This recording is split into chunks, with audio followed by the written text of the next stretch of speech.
Assalamualaikum anak-anak, kembali lagi dengan saya di mata kuliah konsep dasar keperawatan. Baiklah, kali ini saya akan membahas terkait perencanaan keperawatan. Mungkin sebelumnya sudah dibahas oleh dosen yang lain terkait pengkajian dan diagnosa keperawatan.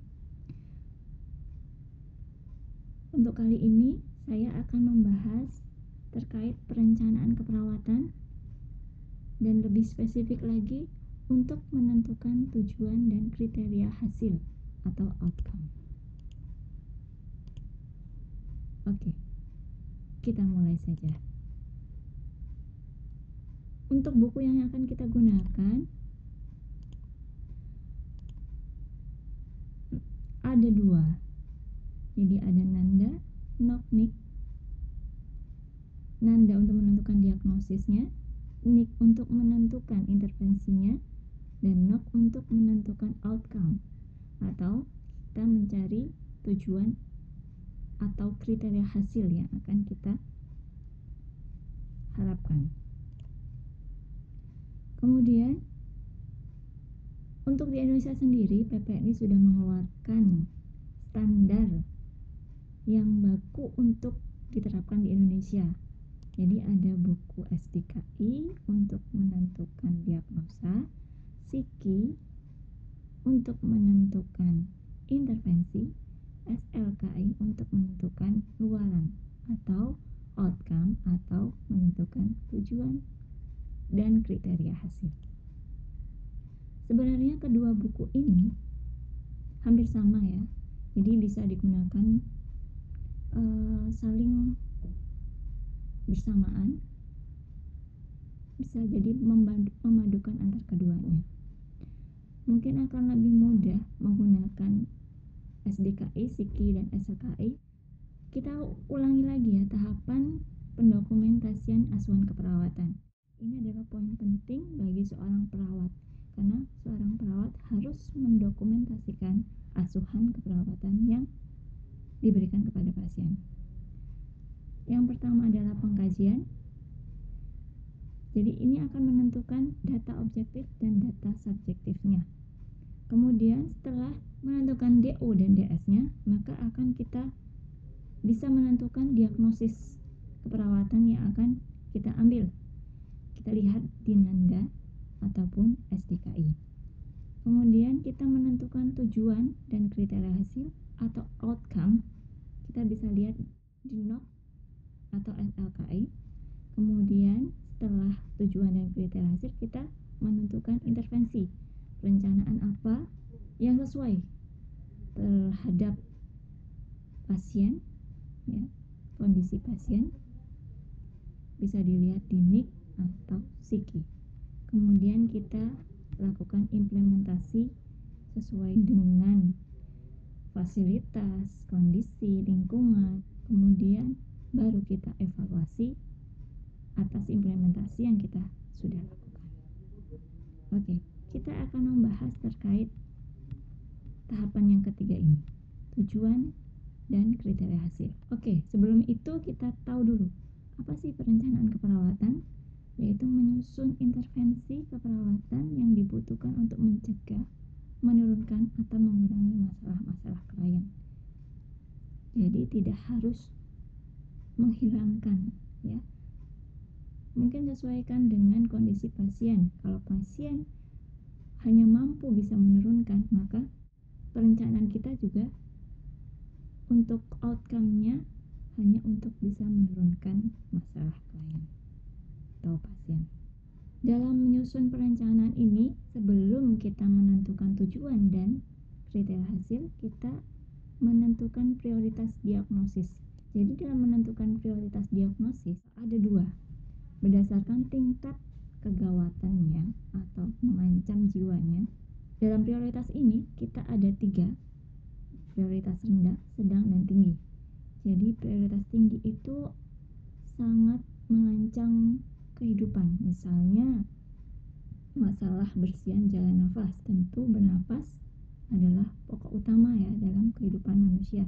Kemudian prioritas sedang, yaitu situasi yang tidak gawat dan tidak mengancam hidup.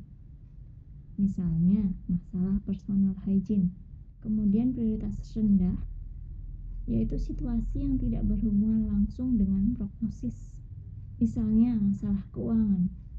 Masalah keuangan ini walaupun tidak langsung berhubungan dengan masalah kesehatan, ini juga sangat mempengaruhi. Kemudian berdasarkan kebutuhan Maslow. Jadi Maslow memberi tingkatan kebutuhan dasar dari manusia. Jadi yang paling dibutuhkan oleh manusia adalah fisiologi. Kemudian yang kedua adalah keselamatan dan keamanan. Yang ketiga mencintai dan memiliki. Yang keempat harga diri, dan paling sedikit dibutuhkan adalah aktualisasi diri. Apa saja yang dimaksud? Kalau kebutuhan fisiologis, ya jelas kebutuhan dasar dari hidup manusia, kebutuhan bernafas, sirkulasi, suhu, makan, nutrisi, eliminasi, BAB/BAK, kebutuhan cairan, kulit, dan kebutuhan untuk bergerak. Kemudian kebutuhan keamanan dan keselamatan. Kebutuhan ini misalnya kebutuhan manusia karena butuh tempat tinggal, perlindungan, butuh pakaian untuk menutupi tubuhnya, kemudian terhindar dari rasa takut dan infeksi. Kemudian kebutuhan mencintai dan dicintai. Misalnya kebutuhan kasih sayang, kebutuhan seksualitas, kemudian kebutuhan untuk berhubungan, jiwa sosial dari manusia. Kemudian kebutuhan harga diri apa saja? Misalnya perasaan ingin dihargai, ingin adanya respect dari keluarga. Kemudian yang terakhir adalah kebutuhan aktualisasi diri. Jadi kebutuhan terhadap kepuasan terhadap lingkungan. Maksudnya di sini, jadi manusia butuh untuk diakui di lingkungannya atau bisa berperan di lingkungannya. Oke, contohnya di sini, misalnya saat dilakukan pengkajian sudah menentukan data objektif dan data subjektif. Kemudian kita sudah menentukan diagnosa apa saja yang sudah kita ambil. Misalnya ada 1, defisit perawatan diri berhubungan dengan kelemahan. Yang kedua, ketidakefektifan bersihan jalan nafas berhubungan sekresi yang tertahan. Yang ketiga, nyeri akut berhubungan dengan agen cedera fisik. Ini adalah diagnosis yang kita dapatkan dari hasil pengkajian. Namun, ini belum diprioritaskan. Prioritas berdasarkan kebutuhan manusia. Tadi ya berdasarkan kebutuhan Maslow. Misalnya ya, kebutuhan dari fisiologis yang paling sangat berperan. Jadi setelah diprioritaskan, yang pertama menjadi kebutuhan ataupun masalah terkait jalan nafas yang paling utama kita prioritaskan, yaitu ketidakefektifan bersihan jalan nafas berhubungan dengan sekresi yang tertahan. Baru yang kedua, terkait nyeri akut berhubungan dengan cedera fisik. Dan yang terakhir, terkait defisit perawatan diri berhubungan dengan kelemahan. Oke, itu sudah prioritas berdasarkan kebutuhan manusia.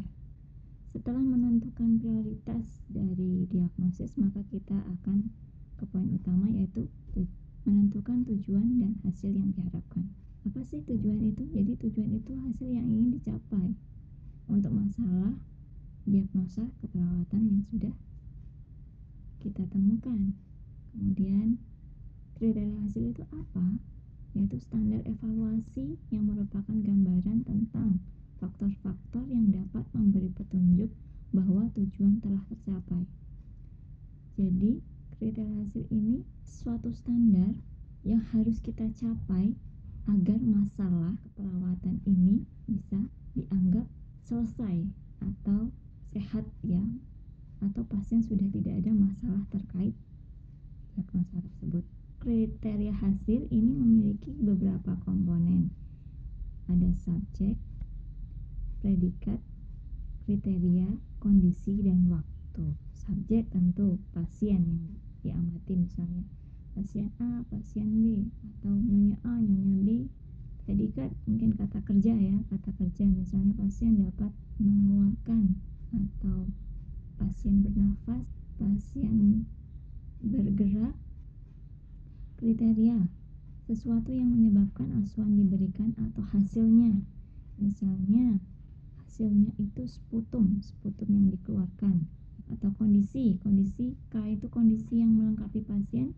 Pasien ini mengeluarkan dahaknya itu dengan cara mandiri atau dengan bantuan, atau pasien ini bernafas secara normal dengan frekuensi yang normal dengan mandiri atau dengan bantuan pemberian oksigen ya.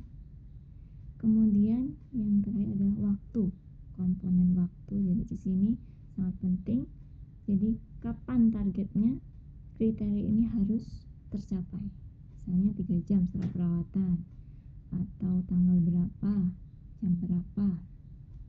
Jadi perlu adanya waktu. Metode penulisan dalam kriteria hasil ada 2. Yang pertama metode dokumentasi manual atau tertulis. Yang kedua metode dokumentasi berbasis komputer. Oke, untuk manual contohnya diagnosis keperawatan dengan ketidakefektifan bersihan jalan nafas berhubungan sekresi yang tertahan. Coba kita lihat tujuannya. Kalau dari NOC sendiri diambil status pernafasan kepatenan jalan nafas. Kalau dari Psiki bisa dilihat bersihan jalan nafas tidak efektif. Lihat halaman 154 ya. Untuk penulisannya bisa ditulis. Jadi setelah dilakukan intervensi selama 3 jam, maka bersihan jalan nafas meningkat. Itu untuk penulisannya di dalam dokumentasi. Penulisan tujuan. Sedangkan untuk kriteria hasilnya, penulisannya tadi harus ada komponen-komponen subjek, kata kerja, hasil, kriteria, dan target waktu. Misalnya untuk diagnosa ini dan tujuan bersihan jalan nafas, maka kriteria hasil yang didapatkan adalah pasien mampu melakukan batuk efektif tanpa bantuan atau mandiri setelah 3 jam perawatan. Jadi kriteria hasil ini bisa banyak ya, sesuai dengan tanda dan gejala yang dialami oleh pasien atau DO dan DS yang dialami oleh pasien. Yang kedua, misalnya kriteria hasil yang akan kita ambil adalah pasien dapat bernafas dengan frekuensi 12-20 kali per menit secara mandiri setelah 3 jam perawatan. Nah, itu tetap ya masih ada komponen-komponen dalam penulisannya. Terus yang ketiga, kriteria yang kita ambil, misalnya pasien dapat mengeluarkan produksi sputum yang menurun secara mandiri setelah 3 jam perawatan. Setelah kita menentukan tujuannya dan kriteria hasilnya, jadi ada tujuan ditulis tadi, dan ada 3 kriteria hasil yang harus ditulis. Nah, di sini biasanya penulisannya dalam bentuk tabel ya. Jadi ada diagnosa, ada tujuan dan kriteria hasil, ada intervensi, implementasi, dan evaluasi. Nah, di sini ada kolom diagnosa ini, ada diagnosanya ditulis, ada DO dan DS. Jika tidak ada DS, maka tidak usah ditulis. Kemudian di kolom tujuan dan kriteria hasil, maka ditulis apa tujuannya. Misalnya setelah dilakukan intervensi selama 3 jam, maka bersihan jalan nafas meningkat. Kemudian kriteria hasil yang diharapkan agar masalah dari ketidakefektifan bersihan jalan nafas ini berhasil diselesaikan ya. Maka kriteria hasil yang harus dicapai adalah pasien dapat bernafas dengan frekuensi 15-20 kali per menit. Pasien dapat batu efektif secara mandiri. Pasien dapat mengeluarkan sputum dengan jumlah yang menurun secara mandiri selama ataupun setelah 3 jam perawatan. Jadi setelah 3 jam perawatan ya. Jadi ada target waktunya. Untuk intervensi, implementasi, dan evaluasi kita bahas untuk selanjutnya. Nah, yang ini metode berbasis komputer. Contohnya, misalnya tujuannya kita tulis setelah dilakukan intervensi selama 3 jam, maka bersihan jalan nafas meningkat dengan kriteria hasil batuk efektif dengan skor 5, produksi sputum dengan skor 5, frekuensi nafas dengan skor 5. Jadi skor ini bisa dilihat di SLKI, bisa lihat di sini kalau kita buka bukunya di SLKI standar luaran. Jadi ini yang dinamakan skor kalau kita menulis berbasis komputer ya. Kita akan memasuki langkah-langkah. Bagaimana sih cara menentukan tujuan dan kriteria hasil menggunakan Nanda Knock-Knick. Kemudian juga nanti akan kita bahas menggunakan Siki dan STKI. Bagaimana langkahnya? Oke, kita akan bahas. Yang pertama kita menggunakan Nanda Knock-Knick terlebih dahulu ya. Yang pertama, sesudah menentukan diagnosis sesuai dengan data. Jadi dalam menentukan diagnosis ini kan ada problem dan etiologi ya. Kalau yang dicontoh ini misalnya tidak efektifan bersihan jalan nafas, sedangkan etiologi atau penyebabnya itu ada sekresi yang bertahan, mukus berlebihan, dan perokok. Jadi penyebab atau etiologi di sini bisa lebih dari satu ya, sesuai dengan hasil pengkajian. Ini bisa dilihat di buku Nanda. Jadi lihat di domain 11 kelas 2. Kemudian setelah kita menentukan diagnosis atau diagnosa perawatannya, kita bisa menentukan tujuan dan kriteria hasil. Bagaimana caranya? Oke, ada 2 cara. Kita lihat dari taksonomi. Kita buka dulu buku NOC-nya. Jadi kalau menggunakan taksonomi, kita buka dulu taksonominya, lihat halaman 46. Sudah, pilih domain yang sesuai dengan masalah keperawatan. Karena ini terkait dengan pernapasan ya, jadi kita kaitkan dengan paru. Jadi pilih domain 2 fisiologi. Nih, jadi kita pilih domain 2 di daerah domain fisiologi ini. Kemudian kelasnya kita pilih jantung paru. Bagaimana sih cara menentukan kriteria dan tujuan? Menggunakan buku Nanda Knock-Knick ataupun SDKI, SLKI, dan Siki. Baiklah, kita akan mulai dengan bagaimana menggunakan Nanda Knock-Knick dalam menentukan kriteria hasil dan tujuan berdasarkan diagnosa yang sudah kita ambil dan prioritaskan. Oke, setelah menentukan diagnosa keperawatan sesuai dengan data, misalnya kita dapat diagnosa ketidakefektifan bersihan jalan nafas berhubungan dengan sekresi yang bertahan, mukus berlebihan, perokok.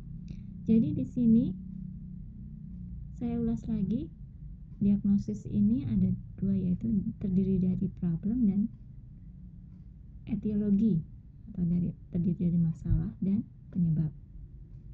Jadi yang merupakan masalahnya adalah ketidakefektifan bersihan jalan nafas, sedangkan merupakan penyebab adalah sekresi yang tertahan, 2 mukus berlebihan, dan 3 perokok. Jadi ada 3 ya di sini. Oke, selanjutnya menentukan tujuan dan kriteria hasil atau outcome sesuai dengan diagnosa. Ada 2. Kita buka dulu buku notnya. Oke, kita buka buku not. Kita lihat yang pertama itu untuk menentukan tujuan dan kriteria hasil, kita lihat dari taksonominya. Kita lihat taksonomi di halaman 46. Coba buka dulu halaman 46. Nah, di situ kita lihat pilih domain yang sesuai dengan masalah keperawatan atau diagnosa yang kita ambil. Nah, diagnosa kita yang kita ambil ini kan terkait dengan pernafasan ya. Jadi sangat berkaitan dengan jantung paru atau paru ya. Jadi kita pilih domain 2 fisiologi jantung paru. Oke, kita lihat dulu seperti apa kalau kita buka bukunya. Nah, di sini kita lihat, kita pilih domain 2 fisiologi dengan kelasnya adalah jantung paru. Kemudian setelah menentukan kelasnya, kita lihat lagi rincian dari jantung paru tersebut, kelas jantung paru tersebut. Kita pilih outcome yang sesuai ya. Kita lihat, kita buka dulu halaman 50. Nah, nih. Jadi dalam halaman 50 ini kita bisa lihat di kelas jantung paru ini, maka outcome yang bisa muncul ini ada banyak. Nah, kita pilih yang sesuai dengan masalah keperawatan atau diagnosa keperawatan kita. Oke, karena kita terkait dengan bersihan jalan nafas dan pernafasan, kita pilih yaitu status pernafasan kepatenan jalan. Setelah itu kita lihat outcome-nya, status pernafasan kepatenan jalan nafas. Lihat halaman 558. Nah, di sini kita lihat. Nah, di sini kita bisa menentukan outcome atau kriteria hasil yang bisa kita ambil. Jadi di sini kita bisa lihat ada banyak outcome ya. Kita pilih yang sesuai dengan masalah keperawatan atau dari data pasien, tanda dan gejala yang muncul di pasien ya. Misalnya dari data frekuensi pernafasannya cepat atau meningkat, berarti maka outcome-nya atau kriteria hasil yang kita bisa capai adalah menormalkan frekuensi pernafasan ya. Kemudian batuknya, tidak bisa batuk padahal dahaknya banyak, maka batuknya bisa efektif ya. Akumulasi sputum juga ya. Akumulasi sputumnya bisa tidak ada. Tadi ya, lihat indikator dan pilih sesuai dengan tanda dan gejala yang dirasakan oleh pasien. Kan cara menentukannya dilihat dari taksonomi. Sekarang kita lihat dari tautan NOC dan NANDA. Buku NOC-nya kita lihat daftar isi dulu, halaman 20 Romawi. Pilih diagnosis keperawatan yang ingin dicari. Yang ingin dicari tujuan dan kriteria hasilnya. Kita lihat halaman 20 Romawi. Nah, di sini kita bisa lihat tautan NOC dan nandanya. Kita lihat sesuai dengan masalah keperawatan yang muncul, kita bisa temukan di sini ya. Bersihan jalan nafas dan ujungnya ketidakefektifan. Ini maksudnya adalah ketidakefektifan bersihan jalan nafas. Ini untuk memudahkan ya, memudahkan dari pengurutannya. Jadi keefektifannya biasanya di belakang penulisannya. Ini halaman 599. Kemudian di sini kita lihat, setelah kita lihat ya, kita buka halaman 599. Kita lihat bersihan jalan nafas tidak efektifan. Di halaman tersebut terdapat outcome yang mungkin diharapkan dari masalah perawatan tersebut.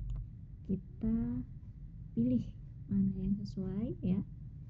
Bisa banyak outcome yang kita bisa tulis ya. Untuk contohnya kita pilih salah satu saja, yaitu status pernafasan kepatengan jalan nafas. Kemudian kita cari sama dengan saat di langkah-langkah taksonomi ya.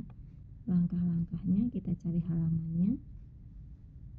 Jadi halaman dari status pernafasan kepatengan jalan nafas ini bisa kita lihat di daftar isi bagian outcome ya, bagian 3 outcome di halaman 15 Romawi. Kemudian lihat di halaman berapa status pernafasan dan kepatengan jalan nafas. Ya, kita bisa pilih. Bisa lihat halaman 558. Lihat indikator outcome, pilih yang sesuai dengan tanda dan gejala yang dirasakan oleh pasien. Ya, sama ya tadi ya. Jadi sebenarnya langkahnya hampir sama, tapi mungkin akan lebih mudah jika menggunakan tautan karena dia sudah menentukan sendiri, langsung menentukan outcome yang bisa diambil. Namun terkadang tautan ini tidak semuanya ada, jadi kita bisa secara manual menggunakan taksonomi. Menuju ke langkah-langkah menentukan kriteria hasil dan tujuan menggunakan SDKI, SIKI, dan SLKI. Jadi yang pertama menentukan diagnosa keperawatan sesuai dengan data pengkajian ya, sesuai dengan DO dan DS yang didapatkan. Kemudian setelah mendapatkan diagnosa, misalnya ketidakefektifan bersihan jalan nafas berhubungan dengan sekresi yang tertahan, perokok, misalnya buka SDKI, lihat kategori fisiologis, subkategori respirasi, halaman 18 ya. Bisa kalian buka sendiri. Jadi di sini lagi-lagi untuk penulisan penyebab tidak hanya satu ya, bisa lebih dari satu. Kemudian yang ketiga menentukan tujuan dan kriteria hasil. Ada dua cara juga. Jadi kita buka SLKI-nya. Yang pertama kita langsung ke daftar luaran ya. Di bagian depan daftar isi ya. Kita lihat daftar luaran halaman 7 Romawi ya. Seperti apa? Nah, di sini kita cari sesuai dengan diagnosa yang kita ambil, bersihan jalan nafas. Tuh lihat halamannya ada halaman 18. Jadi sudah pilih sesuai dengan diagnosa, pilih bersihan jalan nafas, buka halaman 18. Lagi-lagi outcome-nya bisa lebih dari satu dari diagnosa tadi ya. Coba kita lihat halaman 18. Sebenarnya bentuknya sama seperti NOC ya. Di sini ada skor juga. Kemudian ada outcome atau kriteria hasil di sini. Namun di sini lebih disesuaikan dengan Indonesia ya kata-katanya ya. Jadi lebih mudah dimengerti. Jadi kita bisa pilih sesuai dengan tanda dan gejala yang muncul di pasien. Jadi kita berusaha tanda dan gejala itu bisa hilang atau berkurang. Untuk cara yang kedua, kita melihatnya dengan tautan SDKI dan SLKI, sama seperti menggunakan tautan nanda dan NOC. Untuk SDKI dan LKI ini kita lihat untuk yang pertama tahapannya, kita lihat tautannya dulu. Lihat halaman 9. Jadi kita lihat di daftar tautan, pilih diagnosa atau masalah yang ingin dicari outcome-nya. Misalnya bersihan jalan nafas. Nah, lihat halaman berapa? Kita buka halaman 154. Note-nya di sini bisa banyak outcome ya, outcome yang kita bisa ambil dari diagnosa atau luaran yang kita ambil dari diagnosa. Di halaman 154 kita bisa lihat di situ terlihat outcome yang mungkin bisa diharapkan dari masalah keperawatan tersebut. Kita lihat halaman 154. Nah, di sini kita bisa lihat ya, banyak luarannya, luaran utama dan luaran tambahan. Kita lihat bersihan jalan nafas sebagai luaran utama. Setelah itu, pilih outcome yang sesuai. Misalnya, bersihan jalan nafas. Cari di halaman daftar isi ya. Jadi ya kita pilih yang utama dulu, bersihan jalan nafas. Dicari di halaman daftar isi, di daftar luaran keperawatan halaman 7 Romawi. Kemudian lihat halaman di poin kebersihan jalan nafas. Kita lihat halaman 18. Sama ya, kita lihat halaman 18. Lihat kriteria hasilnya, pilih sesuai dengan tanda dan gejala pasien. Sama yang sebelumnya, kembali lagi kita pilih kriteria hasil yang sesuai. Sampai di sini saja pertemuan kali ini.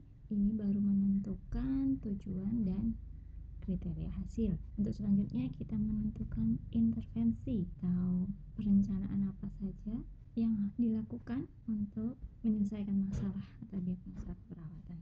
Oke, selamat belajar. Terus diulangi ya, karena ini adalah poin penting dari seorang perawat, bagaimana kita dapat mendokumentasikan. Oke, selamat belajar. Semoga paham. Terus belajar